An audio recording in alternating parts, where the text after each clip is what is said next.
kita harus melihat gitu ya. Saya mengajak mari kita bersama melihat ini anak usianya Oh belum iya 18 iya. tahun ya. Ini adalah anak. Oh Yang kedua, masih hak anak itu hampir dilindungi loh. 20 Ya untuk tuh. berpendapat dilindungi lewat konstitusi RI, dilindungi juga lewat undang-undang perlindungan anak. Justru dhek iku si anak-anak, Bu, kudu diajari tata krama, sopan santun, etika, cara berbicara dengan orang yang lebih tua, apalagi Kang Dedi itu seorang pejabat. Jadi tolong bedakno antara tegas, pinter, cerdas karo gak duwe aturan iku bedakno. Ojo domane dia itu masih anak-anak di bawah 15 tahun, taek. Ibu sebagai perwakilan KPAI, udah deh Bu, soal Aura. Aura itu bukan anak 15 tahun Bu, udah lulus SMA, udah jadi artis pinjol.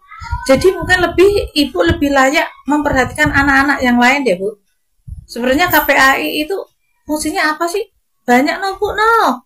Anak-anak tuh di lampu-lampu merah ngapain nggak ngurusin yang begituan? Ngurusin si Aura. Aura tuh udah bukan anak kecil lagi yang kata Ibu dilindungi. Aura itu udah diarahkan sama KDM. Perlu digarisbawahi Bu, antara cerdas, pintar, dan ngeyel itu beda. Justru masih kecil itu, kalau menurut Ibu masih kecil itu, diarahkan mana ngeyel, mana cerdas, mana kebutuhan hidup, mana gaya hidup. Udah deh Bu, KPAI loh, tuh masih banyak tuh Bu. Anak-anak yang lebih susah dari Aura. Aura itu enggak susah Bu. Dia itu artis pinjol, duitnya banyak. Makanya uang 1 juta aja dibilang cuma 1 juta. Lah, 1 juta itu gede Bu. Apalagi buat anak-anak no Bu, yang harusnya menjadi tanggung jawab KPAI. Udah Bu, gak usah ngurusin Aura. Aura udah ngetop sekarang. KPAI digaji rakyat kan Bu ya. Urus tuh anak-anak, gak usah ngurus Aura. Bu Retno, aduh, Bu Retno lagi kan. Mendingan Bu Retno cari tahu aja dulu umurnya berapa ya. Orang yang berkuar-kuar netizen juga udah pada tahu umurnya dia berapa. Mau hampir 20 tahun loh Bu Retno. Bukan anak-anak lagi ya. Camkan itu Bu Retno.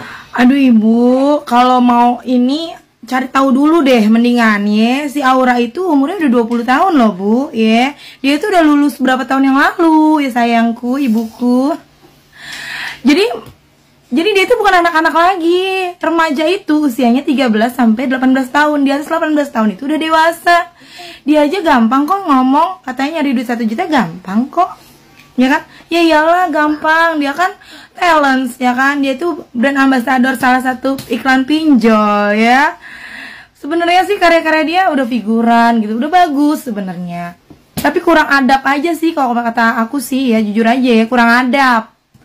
Seenggaknya Bu, coba dicari-cari informasinya dulu ya Bu ya sebelum kritik ya Bu ya, biar ibunya nggak gitu deh pokoknya. Ya. Retno sayang, sebelumnya saya memperkenalkan diri ya Bu.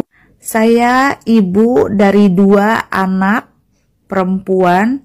Saya single parent. Alhamdulillah, saya single parent yang berhasil mendidik anak-anaknya menjadi anak-anak yang solihah. 2 anak perempuan saya yang memiliki adab yang baik dalam bertutur kata, dalam bersikap. Saya mendidik anak saya untuk akhlaknya, untuk sikapnya, untuk mannersnya itu bukan di usia 18 tahun, tapi sedini mungkin saya ajarkan itu semua dari mereka kecil, bahkan dari mereka usia batita. Didikan baik itu tidak harus dari orang tua. Saya mempersilahkan anak saya dididik hal yang baik oleh gurunya kek, nenek kakeknya. Pokoknya didikan baik dari referensi manapun silahkan untuk anak saya. Nah, dalam hal ini ada keterkaitannya. Bapak KDM sedang mendidik, konteksnya mendidik ya Bu, mendidik rakyatnya itu tidak pandang usia. KDM sedang memberi pengarahan baik untuk rakyatnya.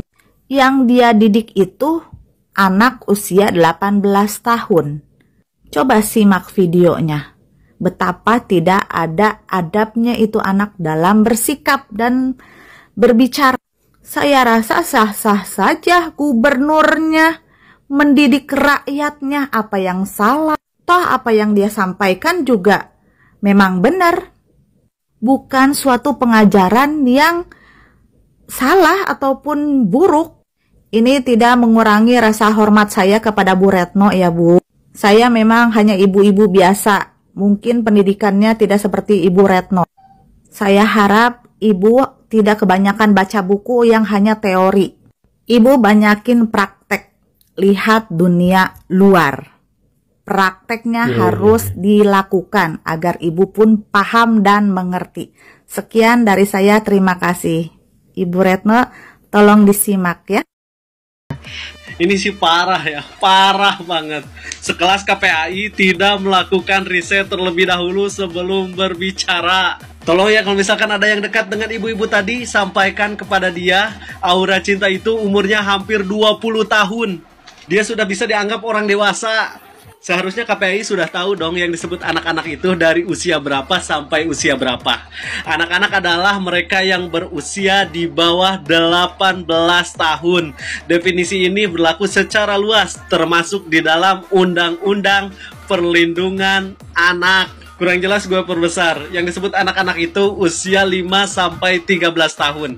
Sedangkan remaja 13 sampai 18 tahun. Sedangkan Aura yang menjelma sebagai lady di acara Uya Kuya mengaku berumur 22 tahun. Please deh, dia bukan anak-anak lagi. Dia sudah bekerja, bahkan sudah tahu duit sejuta.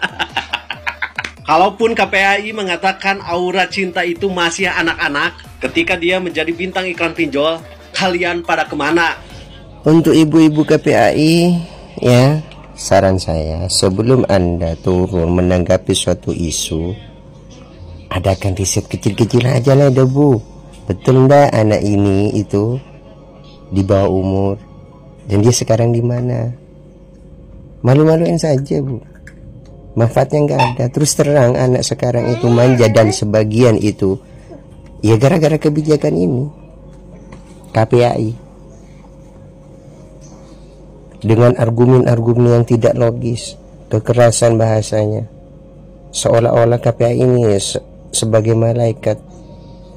Justru yang merusak moral itu dengan alasan perlindungan anak itu adalah, mohon maaf, KPAI itu sendiri. Ya, ingat itu. Assalamualaikum, izin sedikit ya, Ibu KPAI, sebagai sesama wanita dan sebagai sesama ibu. Sebenarnya ya, prihatin sih melihat statement yang dikeluarkan, karena ibu kan berbicara atas nama KPAI, Komisi Perlindungan Anak Indonesia. Kesalahan pertama adalah ibu bahkan berbicara tidak tahu anak yang ibu bela usianya berapa. Dia bukan 15 tahun Bu, dia sudah tamat SMA, ya nggak sih? Terus kedua, anak yang mana yang mau dilindungi? Ibu melihat tidak. Notabene yang dibicarakan itu adalah masuk ke ranah orang dewasa kan, masalah penggusuran. Ya pastilah kalau mau namanya ada penggusuran, nomor satu adalah terjadi penggusuran kalau kita tidak memiliki bukti otentik, bukti yang sah, legalitas dari tempat tinggal kita. Jadi bukan tempat yang legal, alias dia tinggal di tempat yang ilegal. Dan penggusuran pastinya ada bentuk SP1 kah, ada pemberitahuan, pastinya ke orang tua, tidak ke anak. Terus juga yang ibu bela nih, anak itu tiba-tiba dia loncatlah ke soal perpisahan. Intinya tuh anak kan udah kesana kesini bicaranya. Itu ibu bilang anak pintar berbicara. Bedakan ya buat semuanya antara anak yang kritis berbicara tapi dia smart, dengan anak yang orang bilang asbun, asal cuap-cuap aja, asal bunyi aja. Dia tidak menguasai, dia hanya pingin berbicara aja gitu kan. Karena anak itu bukan anak-anak, tapi sudah dewasa. Kalau sudah tamat SMA, kemungkinan sudah punya KTP. KTP, kartu tanda penduduk. Dan juga ya, kenapa sih KPAI tidak melindungi memang anak-anak yang membutuhkan? Giliran yang viral, yang dia notabene tidak sopan cara berbicaranya, bahkan dia tidak tahu sedang berbicara dengan orang yang lebih tua, berbicara dengan pemimpin suatu wilayah. Kan Kang Deddy Mulyadi itu gubernur Jawa Barat, artinya leader atau pemimpin semua warga Jawa Barat, menaungi banyak ya. Dia dipilih pastinya punya prestasi. Cara anak itu aja berbicara udah tidak mencerminkan dari cara tatapan dia, dari cara dia duduk dan intonasi. Itu yang Ibu bela. Kalau semua membela kelakuan anak yang model berbicaranya tidak tahu sopan santun, akan jadi apa generasi anak-anak zaman sekarang? Jangan dengan istilah melindungi anak, tapi ternyata yang dilindungi hanya satu anak yang viral, tapi banyak anak-anak di Indonesia yang mentalnya kita rusak. Dan orang anak-anak akan melihat ya, oh ya berarti saya boleh dong berbicara seperti itu. Saya boleh dong bicara ke orang tua, orang yang lebih tua, tidak perlu hormat. Itu yang Ibu mau bela. Apakah itu KPAI ke sana? Kok prihatin ya? Bahkan ya, entahlah ya, mungkin matanya Mami Ontet yang terlalu jeli atau gimana, atau julid. Lihat nggak sih cara dia berbicara, dia bersikap ke ibu kandungnya sendiri. Ibu kandung yang melahirkan dia saja di depan banyak orang tidak dia hormatin sedikit pun. Di saat handphonenya berbunyi, pada lihat nggak? Bagaimana cara itu anak menatap ibunya dan bersikap kepada ibunya. Ke ibu kandungnya saja dia tidak menghormati. Apalagi ke orang lain. Bahkan dia dengan seenaknya aja tuh berbicara. Cuma 1 juta. Nanti kalau yang bayar siapa? Orang tua. Enak banget ya ngomong kayak begitu. Dia udah gak hormat sama orang tua. Sudah tidak memikirkan orang tuanya model kayak gimana. Dan juga kenapa ya ibunya itu seakan-akan membela anaknya. Kenapa? Tugas seorang ibu itu kalau anak salah, kita harus meluruskan, bukan membenarkan. Iya benar ya. Semua orang tua akan melakukan apapun untuk anaknya. Tapi hal yang baik, kita untuk kesehatan dia, makanan dia, tempat tinggal dia, pendidikan dia. Tapi kalau sifat halnya yang huru-hara, buat apa? Dan kayak diprotes juga kan nggak masuk akal, kayak perpisahan. Sekolah dong yang benar. Kalau memang orang tua tidak mampu, kita bisa bekerja atau apapun lah ya untuk pendidikan lebih lanjut. Kalau tidak, ya sudah. Jangan ngomong koar-koar begitu dia siapa? Ada orang tua. Nggak fair banget, nggak fair banget. Sementara di situ banyak orang tua yang setuju kalau tidak ada perpisahan. Jadi tolonglah ya untuk orang-orang tua, kita bedakan antara anak yang pintar, kritis, cerdas, dan berbicara dengan anak yang mohon maaf ya, anak songong, tidak beretika, tidak tahu sopan santun. Kalau model seperti itu, yang dianggapnya adalah anak yang pintar, apa kabar dengan Indonesia generasi ke depan gitu ya. Jadi kurang lebih itulah sama-sama mami emak-emak, KPAI berbicara juga emak-emak. Jadi ini curhatan hati seorang emak-emak, mungkin KPAI juga sebuah emak-emak. Intinya kita jaga sama-sama yuk mental anak-anak kita, karena mereka adalah generasi ke depan. Di saat kita tidak ada, Indonesia akan dititipkan ke mereka. Kalau semua anak-anak bersikap seperti itu, nanti kalau mereka jadi pemimpin atau mereka jadi kaya raya tajam melintir, akan seperti apa memperlakukan orang. Ke orang yang notabene umur lebih tua, punya kekuasaan. Bahkan Pak Deddy Mulyadi, dia kan mau ngasih uang untuk membantu kontrak wilayah. Sudah seperti itu. Apalagi kalau itu anak punya uang ya. Mungkin semua orang akan gitu sama dia. Itu mami rasa. Jadi baik-baiklah ya kita sebagai orang tua. Yuk kita sama-sama kita bikin anak-anak kita lebih memiliki etika dan berbicara dan tahu sopan santun, tahu berbicara dengan orang tua. Dan kalau namanya anak-anak, jangan mencampuri urusan orang tua. Kalian cukup sekolah, belajar yang pinter, isi otak kalian dengan hal-hal yang pinter, jangan hal-hal yang lain ya. Model seperti itu saja sih omongan dari Mami Ontet nih, sama ibu-ibu juga.